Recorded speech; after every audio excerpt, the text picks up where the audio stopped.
복음이 전해지는 과정은 다른 면에서 보면 믿음이 전해지는 과정입니다. 한 사람의 믿음이 다른 사람에게 전해지는 과정은 마치 바이러스가 전염되는 것과 비슷합니다. 코로나 팬데믹 기간 동안 잠시 감염자를 스쳐 만나는 그 순간에도 감염이 이루어진 것을 보고 우리는 많이 놀랐습니다. 그런데 믿음이 전염되는 것도 비슷한 경우가 많습니다. 한순간의 만남, 한마디의 말, 때로는 한 문장, 한 단어에게를 통해 성령님의 역사로 우리 마음속에 믿음의 역사가 일어나기 시작합니다.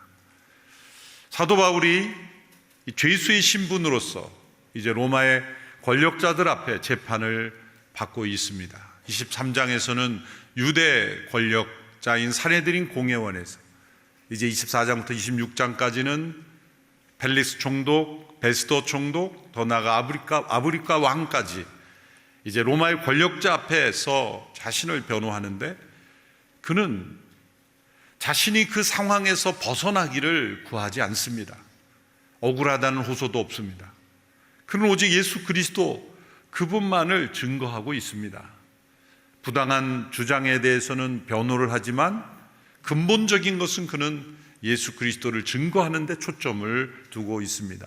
그 과정을 통해서 바울 안에 있는 믿음이 그와 관련된 재판과 관련된 많은 사람들에게 전염되고 있음을 보여줍니다. 바울을 고소한 유대인들이 바울을 가리켜 폭동을 일으키는 전염병을 일으키는 사람이라고 고소를 했습니다. 거짓말이죠. 그는 폭동을 교사한 적도 스스로 행한 적도 없습니다. 그런데 뒷부분은 맞는 말입니다. 그는 전염병을 일으키는 사람처럼 그의 마음속에 있는 예수 그리스도에 대한 믿음과 부활의 소망을 그 시대에 살았던 많은 사람들에게 죄수의 신분으로서 재판을 받는 모든 여정 가운데 전염시키고 있었습니다. 오늘 24장의 벨릭스 총독 앞에서 재판을 받는 이 바울의 모습을 통해서도 그리스도의 증인된 모습이 나타납니다. 첫째, 바울을 통해 나타나는 그리스도의 증인된 모습은 어떠한 권력 앞에서도 위축되지 않고 믿음을 전염시키는 사람이라는 것입니다.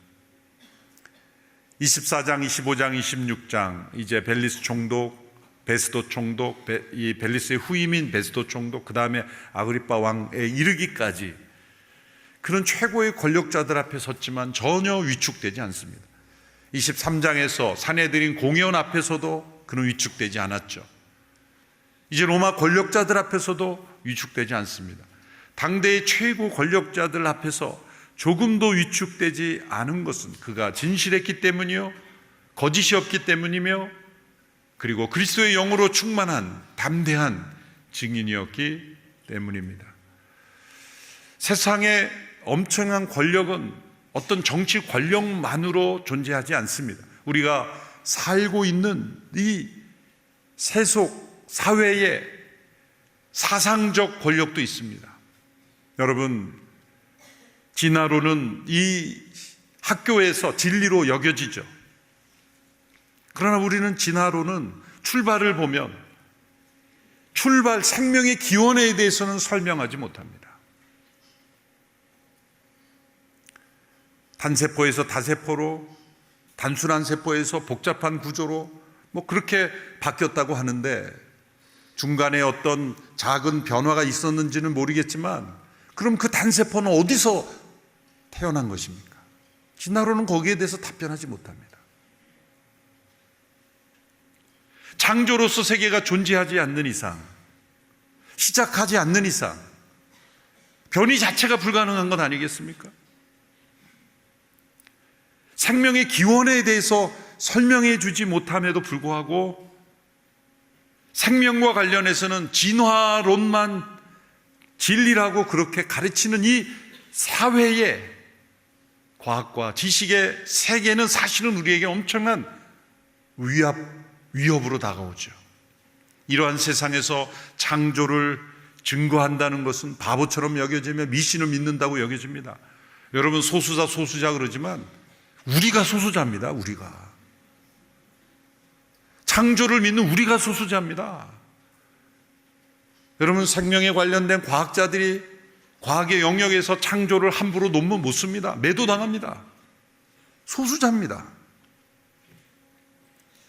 최근 국가인권위원장으로 임명되신 안창호 장로님이 창조신앙에 대해서 분명하게 선언하고, 또한 차별금지법의 문제에 대해서 이런 사회적 신앙이 합법화되는 것에 대해서 절대로 받아들여서는 안 된다라고 하는, 지금까지는 국가인권회의가 바로 그런 것들을 조장하던 그런 기관에 크리스찬 장로님이 인권위원장으로 임명되면서 정반대 입장을 가니까 난리가 난 거죠. 엄청난 공격이 주어졌죠. 아마 지금도 엄청나게 공격받고 있을 거예요, 안팎으로. 그렇지만 소신 있게 아니라고 말하고 안 된다고 말하는 이 용기, 그분이 소수자 아닙니까? 여러분, 그런 분들을 응원해 줘야 합니다. 하다못해 댓글이라도 써야 돼요. 저도 그런 분들 응원하려고 댓글을 쓰려다 보니까 이게 뭐 아이디를 만들어야 되니까 누가 또 저를 기가 막히게 알아보고 또, 야, 이재훈 목사인 것 같다 그러고, 아이고, 저는 유명인이 아니라고 생각했는데 이제 댓글도 마음대로 못 쓰는구나. 여러분, 우리가 소수자입니다. 여러분, 세상의 진화론은 창세기 1장을 무너뜨리는 겁니다. 창조를 무너뜨리는 거죠. 이 사회적 성은 2장을 무너뜨리는 겁니다. 진화론이 창조를 무너뜨리며 창세기 1장을 무력화시키고, 하나님께서 인간을 남자, 여자, 남자로 창조하신 이 가정의 원형을 사회적 성이라는 이름으로 자신이 성을 주장하는 대로 성이 돼야 된다라는 그 이론으로, 독일이 얼마 전에 성을 신고만 하면 되겠죠. 주민등록 신고하듯이, 이사 신고하듯이 얼마든지 성을 얼마든지 바꿀 수 있는 그런 사회가 됐지 않습니까? 독일이, 종교개혁의 나라가.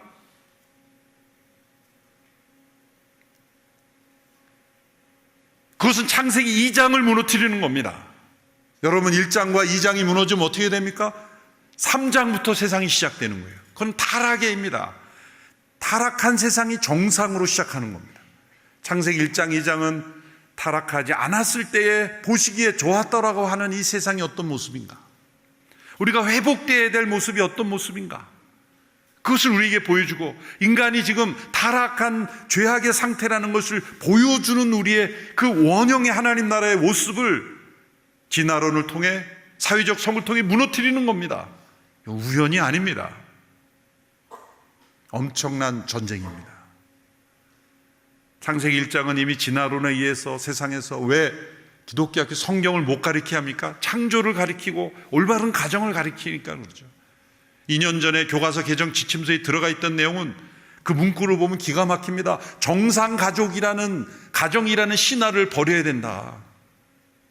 정상가정이라는 신화를 버려야 된다는 게 국가의 교과서 개정 지침서에 있는 거예요. 있을 수가 없는 거죠. 어떻게 그걸 듣고 가만히 앉아 있을 수 있습니까? 급한 대로 광장에 뛰어나간 겁니다.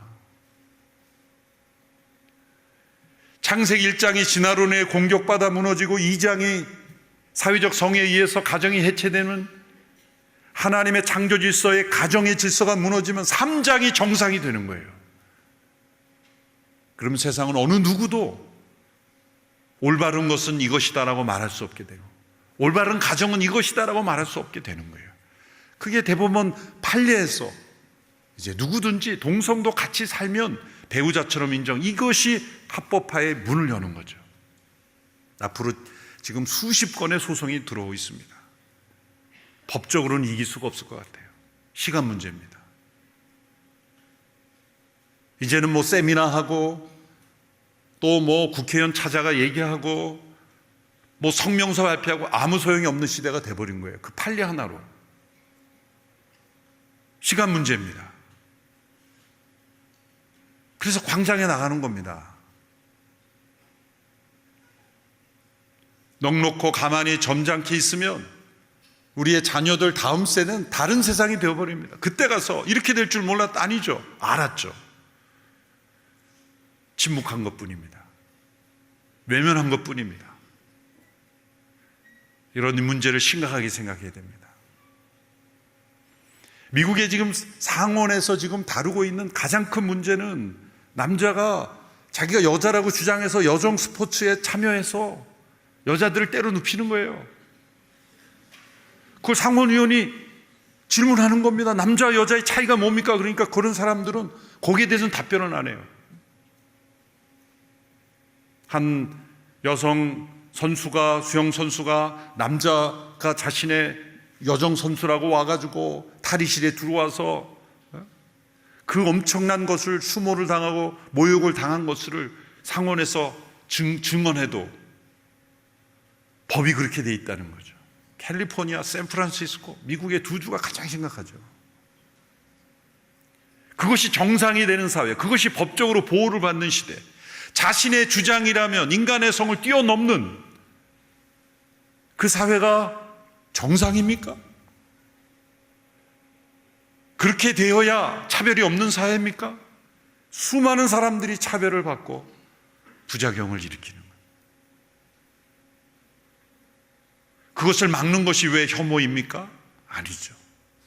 보호해야 되는 겁니다. 그런데 그런 것이 법제되고 그런 것들을 교육의 내용에 포함시켜서 그런 법이 시행되는 주에서는 부모는 자녀의 성 정체성에 대해서 알 권리가 없다고 말합니다. 안 해도 되는 성 정체성 구별 판별법이라는 걸 검사를 해서 아이들이 혼동이 되잖아요. 여러분 유치원 갓 나온 초등학교 1, 2학년이 뭘 합니까? 넌 이럴 때 여자로 느끼니 남자로, 너는 이럴 때 여자로 느끼니 남자로 느끼니, 그냥 생각난 대로 했더니 남자애가 여자에 가깝게 나온 거예요. 호르몬 치료에 들어갑니다. 부모에게 말도 안 하고. 아이들이 이상해졌을 때는 이미 늦은 겁니다. 그걸 부모가 다시 고치려고 하면 격리를 시키기도 합니다. 어떻게 그런 나라가 될 수 있는 거죠? 사회적성을 합법화한 나라에서 일어나는 이런 심각한 문제들이 우리나라에도 들어올 수 있다는 걸 막아야 된다는 거죠. 그런데 이미 그게 문이 열렸다는 겁니다. 교회만이 여기에 대해서 왜 교회가 여기에 나섭니까? 이걸 통해 교회가 무슨 이권이 오고 뭐가 들어옵니까? 창세기 1장 2장이 무너지기 때문에 그런 거예요. 우리가 믿는 믿음의 근거가 사라지기 때문이죠. 하나님의 질서가 붕괴되기 때문이에요. 세상의 엄청난 압력 앞에 침묵하면 안 됩니다. 기억하십시오. 우리는 다수자가 아닙니다. 예배당이 많아서 그렇지 실제로 하나님의 창조 질서를 믿고 살아가는 성도는 소수입니다. 그러므로 힘을 합하여 이 질서가 무너지지 않도록 우리가 기도하고 협력해야 하는 것이죠. 저는 오후에 집회에 어떤 순서도 없고 조직에 아무것도 없습니다. 저는. 그렇지만 이렇게 함께 하자고 했을 때 협력을 해야 한국교회가 하나 되는 것이지. 교단까지 나서서 함께 결의했는데 그냥 몇백 명 모여서 흐지부지 되면 무시당합니다. 사회는 짓밟아 버릴 거예요. 저는 그래서 함께 해야 된다고 주장하는 편에 선 것입니다. 참석하지 않아야 된다라고 주장하는 분들도 있습니다만 저는 해야 될 이유가 훨씬 더 많고 중요하다고 생각하는 거예요. 물론 이것만 참석한다고 뭐 이것이 그렇게 생각하지 않습니다. 시작입니다. 엄청난 전쟁이 다가올 겁니다. 여러분 영적으로 무장하셔야 되고 창세기 1, 2장을 지키느냐 아니면 포기하느냐에 이 싸움에 여러분들이 함께 마음을 모아서 비신앙인들이 오해하고 그리고 왜 교회는 차별하려고 하느냐라는 단순한 논리에 넘어가면 안 됩니다. 제가 여러 법관님들 뵀어요. 대법관 법관님도 만나기도 했어요. 그분들이 하는 말이 예수님도 약자편 아니었냐? 이 단순한 논리 갖고 얘기하는 거예요. 그런 논리로는 이게 합당하지 않습니다. 제가 원고에 없는 말을 많이 해서 죄송합니다만은 시기가 시기인 만큼 양해해 주시기 바랍니다. 두 번째로 그리스도의 증인은 가장 억울한 상황에서도 믿음을 전염시키는 모습을 보여줍니다. 바울이 얼마나 억울했을까요? 무고하게 예수님을 전한 것밖에 없는데 산헤드린 공회원들이 그를 죽이려고 나서고 있습니다. 특별히 대제사장 아나니아가 나서고 있습니다. 이제 산헤드린 공회에서 지난주 본문에서 23장에서 이 바리새인과 사두개인들이 서로 바울의 발언으로 인해서 갈등이 일어나자 그 틈을 타서 천부장이 바울을 빼내서 이제 가이사랴로 후송하죠. 왜? 테러 위협이 일어나기 때문이죠. 그런데 대제사장 아나니아가 그걸 알고 가이사랴까지 쫓아옵니다. 거짓 증인들을 모아서, 그리고 더둘로라고 하는 유능한 변호사를 고용합니다. 그는 아마 로마법과 언어의 능통에서 총독 앞에서 이루어지는 재판에서 아마 승률이 높은 변호사로 알려졌을 것입니다. 날카로운 혀를 고용한 거죠. 그러나 그 사람은 날카롭긴 하지만 거짓된 혀였습니다. 사실 확인을 하지도 않고 의뢰인이 원하는 대로만 해주는 거짓된 혀였습니다. 오늘 본문에서 이 더둘로라고 하는 변호사가 벨리스 총독 앞에서 인사하는 것을 보면 인사 정도가 아니라 이것은 아부도 아니고 아부를 넘어서 완전 거짓말입니다. 2절에 4절에 보시면 바울이 불려나오자 더둘로가 그 사건을 벨릭스 앞에 고소해 말했습니다. 우리는 각하의 다스림 아래서 오랫동안 태평성대를 누리고 있습니다. 각하의 선견 지명은 이 나라의 개혁을 가져다 주었습니다. 벨릭스 각하, 저희는 언제 어디서나 이것에 대해 깊은 감사를 드리고 있습니다. 이제 더 이상 각하께 폐가 되지 않도록 간단히 말씀드리겠으니 각하께서는 관용을 베푸셔서 저희 말을 들어주시기 바랍니다. 거짓말입니다. 벨릭스가 통치하던 시대는 역사가 되면 정반대였어요. 태평성대가 아니라 그냥 말 그대로 엉망진창이었습니다. 유대인들과 헬라인들이 계속해서 싸웠고, 그리고 벨릭스라는 사람도 유대인들을 엄청나게 핍박했죠. 많은 사람이 투옥되고 살해되고 그리고 약탈당했습니다. 결국 유대인들이 로마에까지 몰려가서 항의 집회를 해서 결국 소환된 거예요. 그야말로 엉망진창이었습니다. 그런데 얼마나 아부합니까? 총독의 마음을 들뜨게 한 거죠. 그러고 나서 5절 6절에 고소합니다. 알아보니 이 사람은 전염병 같은 사람으로 온 세상에 퍼져 있는 유대 사람들 가운데 폭동을 일으키는 사람입니다. 그는 나사렛 이단의 우두머리이며 심지어 성전까지 더럽히려고 했습니다. 그래서 저희가 붙잡은 겁니다. 세 가지로 고소하죠. 첫째, 폭동을 일으키는 사람이다. 로마 제국은 팍스 로마라를 표방했고 로마의 평화를 표방했기에 각 지역에서 소유와 폭동을 일으키는 사람을 엄히 처벌했습니다. 그걸 이용해서 폭동을 일으키는 죄목을 쓴 거죠. 거짓 증인을 세웠겠죠. 두 번째는 나사렛 이단의 우두머리라고 하는 제목입니다. 그것은 로마 제국이 지배하기 이전에 그 지역의 종교는 인정해 줬어요. 유대교도 인정해 준 거죠. 그런데 새롭게 생겨나는 걸 인정하지 않았어요. 그러니까 나사렛 이단의 그것은 신흥 종교 우두머리다, 그런 뜻이죠. 세 번째로 성전을 더럽히려고 했다라는 교묘한 하술입니다. 더럽혔다고 한다면 증거가 필요하니까 더럽히려고 했다라고 이렇게 말하는 거죠. 바울은 이 세 가지에 대해서 진실하고 담대하게 변론합니다. 내가 예루살렘에 온 것은 가난한 예루살렘 성도들을 돕기 위해서 마게도냐 가야바 지방에 그런 성도들이 보낸 성금을 보내주려고 구제금 전달하고 오는 것이, 내가 12일밖에 되지 않았는데 어떻게 폭동을 선동할 수 있겠느냐. 내가 만일 나사렛 이단이라면 좋습니다. 그러면 내가 믿는 믿음은 그 바리새인들이, 산헤드린 공회원들이 믿는 믿음과 동일한 믿음입니다. 그들도 이단 아니겠습니까? 또한 성전을 가서 정결 예식을 행했지만 당시에 유대인들이 많았으면 그들이 나에 대해 고소했을 것입니다. 그들이 증인입니다. 그 가정 가운데서 믿음을 증거하죠. 내가 이 자리에 서 있는 것은 의인과 하길의 부활이라는 소망 때문에 여기에 있는 것입니다. 셋째로 그리스도의 증인은 조금도 거리낄 것이 없는 양심으로 믿음을 전염시키는 사람입니다. 16절의 말씀을 우리 같이 읽어보겠습니다. 시작. 그렇기 때문에 저는 하나님과 사람 앞에서 항상 거리낄 것 없는 양심을 지니려고 애쓰고 있습니다. 양심이란 단어가 32번이나 신약 성경에 나오는데 21번이나 바울이 사용했습니다. 그는 신앙의 양심, 선한 양심을 매우 강조한 사람입니다. 그는 모든 과정에서 이렇게 담대할 수 있었던 것은, 진실할 수 있었던 것은 하나님 앞에서 양심적이었기 때문이죠. 종교개혁자 마틴 루터가 로마 교황청에 엄청난 위협과 방해에 대하여 대항할 수 있었던 것은 그가 양심 앞에 거리낄 것이 없었기 때문이에요. 그가 한 종교 재판을 받는 가운데 이런 고백을 하죠. 성경의 증거와 명백한 이성의 증거가 없고 내가 인용한 성경에 잘못된 것이 없다면, 또 하나님의 말씀에 매인 나의 양심이 허용되지 않는다면 나는 이 주장을 취소할 수 없습니다.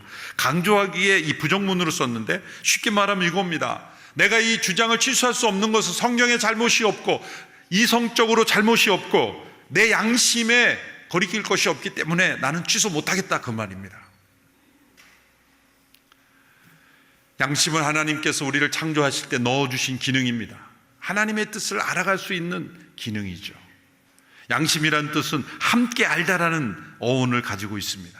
우리가 스스로 깨닫도록 하는 하나님의 지식이죠.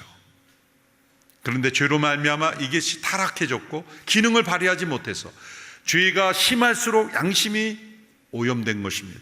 어느 아메리칸 인디안 부족에서는 양심을 묘사할 때 인간의 마음속에 있는 삼각형으로 양심을 형상화했습니다. 그래서 나쁜 짓을 하게 되면 가슴이 떨리고 불편한 것은 이 삼각형의 뾰족한 모서리가 마음을 찌르기 때문이다, 이렇게 생각한 거예요. 그런데 여러 번 찔렸지만 돌이키지 않을 경우에는 그 뾰족한 모서리가 뭉툭하게 돼서 점점 닳아져서 나중에는 둥글게 된다는 거예요. 그래서 인디안들은 어린 아이들의 양심은 삼각형이고 어른들의 양심은 동그라미다, 이렇게 그렸다는 거죠. 그래서 조금도 가책이 없는 양심이 되어버린다는 겁니다. 그러나 우리가 예수 그리스도를 만나 십자가에 죽으신 예수님을 만났을 때 그분의 보혈로 우리가 구원받았다는 것은 우리 안에 구속된 양심이 시작된 것이고, 타락한 양심이 예수 그리스도의 십자가로 선한 양심으로 다시 깨어나서 하나님의 뜻을 찾아가도록 성령의 인도함을 받을 수 있는 양심이 되었다는 거죠. 히브리서 9장 14절, 10장 22절의 말씀을 우리 같이 연이어 읽겠습니다. 시작. 하물며 영원하신 성령을 통해 흠없는 자신을 하나님께 드리신 그리스도의 피가 더욱 우리의 양심을 죽은 행실에서 깨끗하게 해 살아계신 하나님을 섬기게 하지 않겠습니까? 22절, 우리가 죄악된 양심으로부터 마음을 깨끗이 씻고 맑은 물로 몸을 씻었으므로 확신에 찬 믿음과 참된 마음으로 하나님 앞에 나아갑시다. 하나님께 나아가고 하나님을 섬기게 하는 양심이 회복되고 있다는 겁니다. 성령의 역사로 말미암아 죽은 영혼에 있는 타락한 양심이 이제 깨어나서 선한 양심으로 하나님을 찾고 나아가고 섬기게 만든다는 겁니다. 사도 바울이 그 깨어난 선한 양심으로 이제 그 모든 변호에서 자신을 설명했을 때 그 양심으로 다른 이들을 전염시킵니다. 벨릭스도 그 영향을 받습니다. 선한 양심으로 외치는 사람들은 양심의 뉘우침을 받게 됩니다. 일부 영향을 받았다는 증거가 나오죠. 이제 천부장이 올 때까지 재판을 연기시키기도 하고 바울에게 어느 정도 자유를 줘서 또 주변 사람들도 만날 수 있게 해줍니다. 더 나아가서 아내와 함께 바울을 따로 불러서 예수님을 믿는 믿음에 대해서 듣습니다. 아내가 유대인이었죠. 두루실라라고 하는 유대인이었습니다. 예수님을 믿게 된 절호의 기회가 있게 된 것이죠. 그는 바울이 심판에 대해 말했을 때 두려워했다고 말했습니다. 모든 것이 바울의 선한 양심의 영향력이 이 벨리스에게 주어진 거죠.